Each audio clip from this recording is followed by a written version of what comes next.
We got a phenomenal guest today on Jake's Takes. He was drafted by the Cleveland Guardians in the 2016 draft.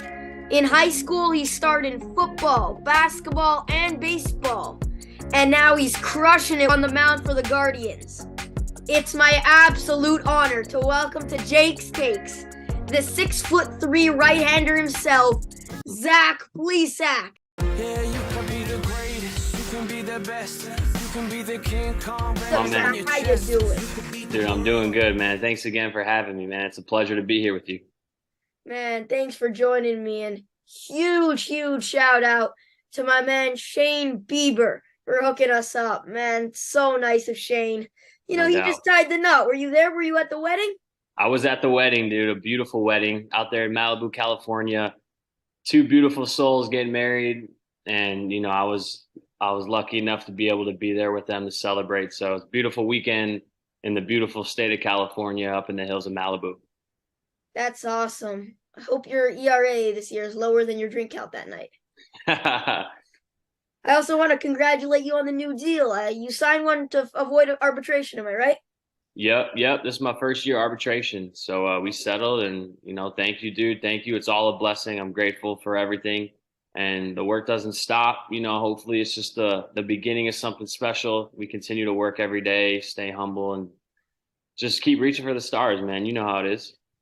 Of course. Where are you hanging out?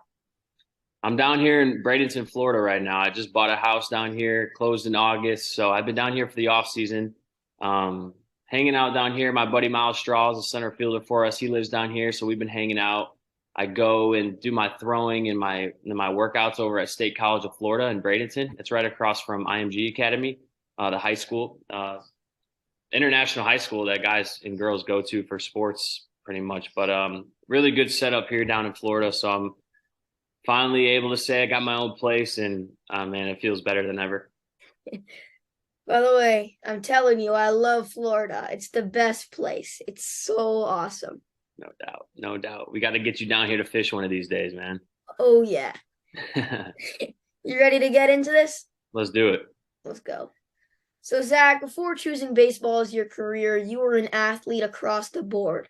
Whether it was baseball, basketball, football, you did it all. In high school, I'm pretty sure you loved all three. So why did baseball win out?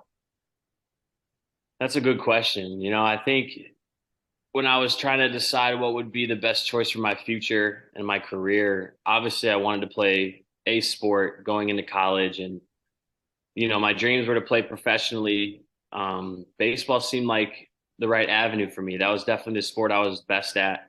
I love basketball. I love football. I played football my junior and senior year, and I really broke the scene getting offers from different colleges to go play football. And it kind of brought my interest on that side of the game. And I was thinking about maybe going to college to play football, at least trying to go somewhere where I could play both.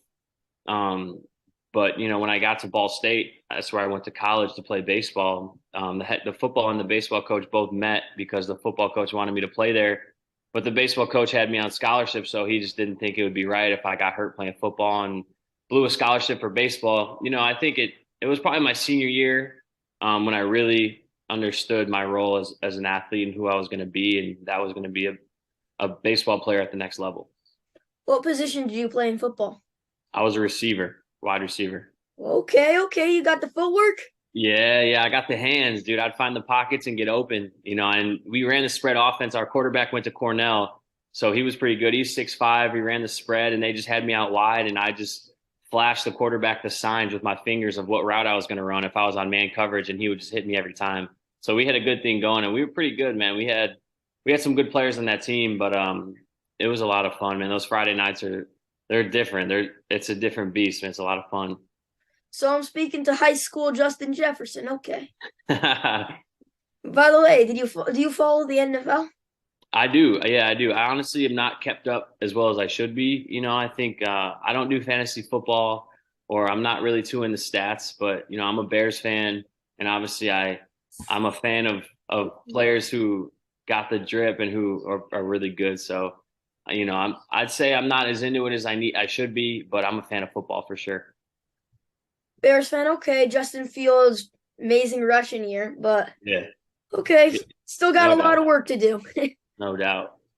Anyway, I wanted to tell you I read a crazy stat. I'm not sure if it's 100% true, but here it is. Okay. In 2021, Cleveland got no hit 3 times. You were the opposing pitcher all 3 times. Every single one of them, setting an MLB record. What the heck is all what the heck is that about? The offense just doesn't like you? Hey, if you got to set records somehow, and if I can do it one way, there's one way to do it. No, man, I don't know. It's crazy. It just seemed like that's how it lined up, and last year I think I had the lowest run support in baseball. So for the past 2 years, it's been some weird mojo, I guess, on my side, and a lot of it is out of my control, and it kind of skews the performances, that I've had throughout the season just based on the indifference of run value. So it's something that is good to experience and go through, because at the end of the day, those guys they're busting their tails as hard as they can to go do what they're supposed to do, and I'm doing that same thing.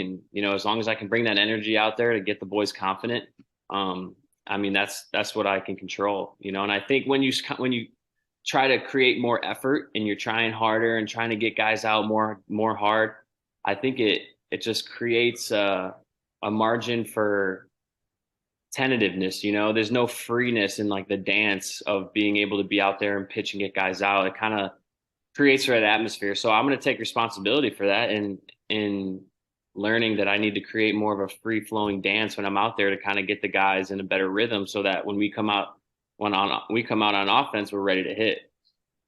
Okay. Hmm. Anyway, this offseason, there's been some huge moves. We had the whole Carlos Correa going to the Giants, then the Mets, Yeah. deciding he was totally done with everything. Went back to the Twins. Carlos Correa is a different thing. We don't talk about him. Xander Bogart signed with the Padres, which is a huge move. The Red Sox signing Justin Turner, Dansby Swanson to the Cubs. But what offseason move caught your eye? Oh man. I think I mean, shoot, we made some big moves, in places we needed to make moves in. We got a big power hitting first baseman. We got another power hitting catcher behind the plate. We got pretty much everybody back who was a role player for us. You got to look at the Texas Rangers. They picked up some pitching, and they got a good squad lining up over there. I mean, I think really the Twins could even, you can say they're going after it. So it's going to be exciting to play in the Central this year. But, I think with what we did this offseason, I think we put ourselves in a good spot. So I was actually paying really close attention to Trey Turner. I really think Hmm. he's just one of the best players in all of baseball, and he's a gem of a guy, I'm telling you. Yeah. But do you think that puts the Phillies over the top, considering they literally just made the World Series?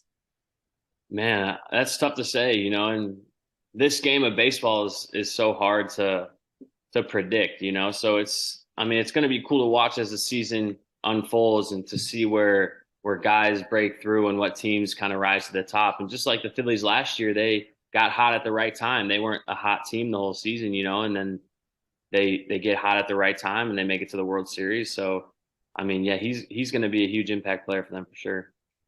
I was actually just talking about this. I forget with who, but I was saying how there's all these different sports, the NBA, the NFL, the NHL. I feel like they're all much easier to be a consistent, great player than the MLB. The MLB, you can be one of the top players one year and then come back to the next year and you're not a top player. Do you know what I Hmm. mean?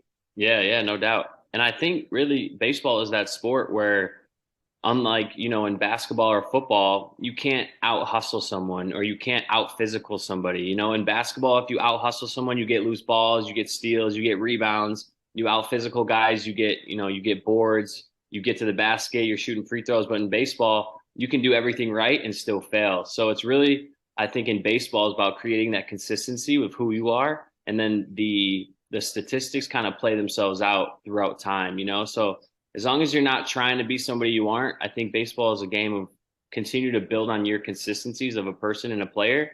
And then at the end of the season, the law of averages will fizzle out into the spot where you're supposed to be at. If you're playing well, you're going to be in the top percentile. And if, you're searching, you're going to be at the bottom. So continue just to, I think in baseball, just to know who you are and be consistent at that. the stats play themselves out. You know who actually is probably one of the most consistent players in baseball is? It's Justin Verlander. No He doubt. just keeps killing it, man, no matter how old he is. He reminds me of the Ovechkin of baseball. And I mean, giving a pitcher a guaranteed 86 mil at age 40 is normally considered a risk. Not with Verlander. He keeps Mhm. getting better. What was that, his third Cy Young this year? It's ridiculous. How hard is it to match up against him? Yeah, I mean he's one of the greatest. He's a future Hall of Famer, and he's got a fresh elbow now, so he's probably feeling juiced up, a second wind of his career. So, he's definitely one of those guys who has always rose to the occasion. He's consistently been great, and he's had to do some rediscovering. He's had to kind of tweak some things along the way to make himself a better pitcher as he's gotten older, and I think that's really the key is always looking to find and improve yourself as a player. And that's what will help you play this game for a long time. Have you ever matched up against Verlander? I have not. I have not. Lucky you. I know. I know, Lucky right? you. Or else that offense really wouldn't be going. Yeah. So when I had Shane on my show, I actually asked him about how hard it is to pitch to Aaron Judge, and he was explaining to me about how insane his plate coverage is. Mhm. Aside for Judge, who else in the league is the hardest, like is insanely hard, like a really tough out? I'm gonna have to say, I mean, Mike Trout, when he's on, it's really hard to get that guy out. You can make pitches. He hits the ball down in the zone really well, and so when you execute a good pitch, he can get the barrel to it. He's got really good plate discipline, so he doesn't swing at balls, and he's just got a really good approach. You could tell he's not taking bad swings. He's not swinging at balls in the dirt. He's kind of got his approach, and he's locked in on it, and he executes what he's trying to do with his plan. And I think that's another reason why he's been so consistent throughout his whole career. He just knows his plan and doesn't leave his plan, and then he can just work off of his approach. But I'd say Mike Trout is one of those guys. What about his teammate Otani? Like, what's it like to pitch against a pitcher? Yeah, I mean, he's got some crazy bat speed. You don't want to leave an off-speed pitch up in the zone to him, and he can turn on some stuff. He's got such a tight rotation of his swing. So really, when you're just pitching to him, you're not trying to be too fine. You're just going to give him your best pitches and execute, and honestly, just hope for the best. Last question, Zach. That good? Yeah, for sure. Okay, so we're seeing so many like how review and replay, instant replay has been such a huge part in many different sports. And I'm sure you saw that AAA baseball officially has the automated electronic strike zones. Hmm. I just read about it and it's being done in a really, really weird way.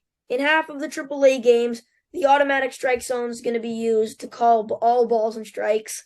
And in the other half, it's going to be used as a challenge system, which with each team having 3 challenges. What do you feel about that?